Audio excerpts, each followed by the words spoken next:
આ મારા ઘરના ભાઈના ઘરના છે.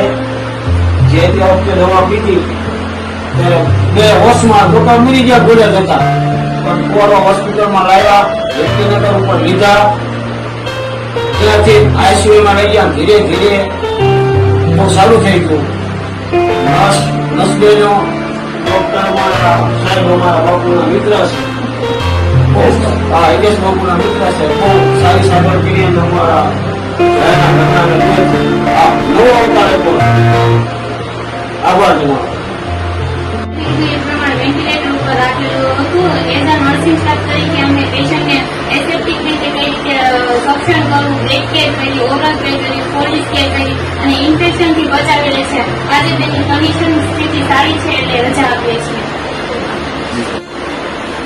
આ બેન આપણી પાસે આવ્યા ત્યારે ખૂબ વધારે માત્રામાં જે દવાનો ઉપયોગ કરીને આવેલા હતા, ત્યારે એ બેભાન અવસ્થામાં હતા અને ઓક્સિજનનું પ્રમાણ ખૂબ ઘટેલું હતું, લગભગ 30-40 હતું.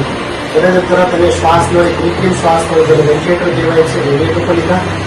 એની પછી થોડો ડિફિકલ્ટ કેસ થઈ ગયો હતો અને બહુ વખત ટ્રાય આપી કે તું કાઢી નાખ્યું, પણ એને સાદી ભાષામાં એસ્ટિમેશન ફેલર કહેવાય છે, વેન્ટિલેટરમાંથી જેમાં કાઢી નથી શકાય.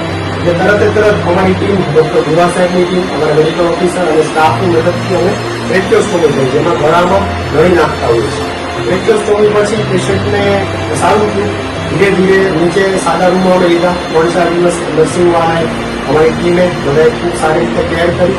અત્યારે તમે જોઈ શકો છો રૂમ બેડ પર છે, કોઈ પણ ઓક્સિજન સપોર્ટ વગર, કોઈ પણ યંત્રના મદદ વગર અત્યારે આપણી વચ્ચે છે, સાજા સારા છે અને આજે બધા લઈ રહ્યા છીએ.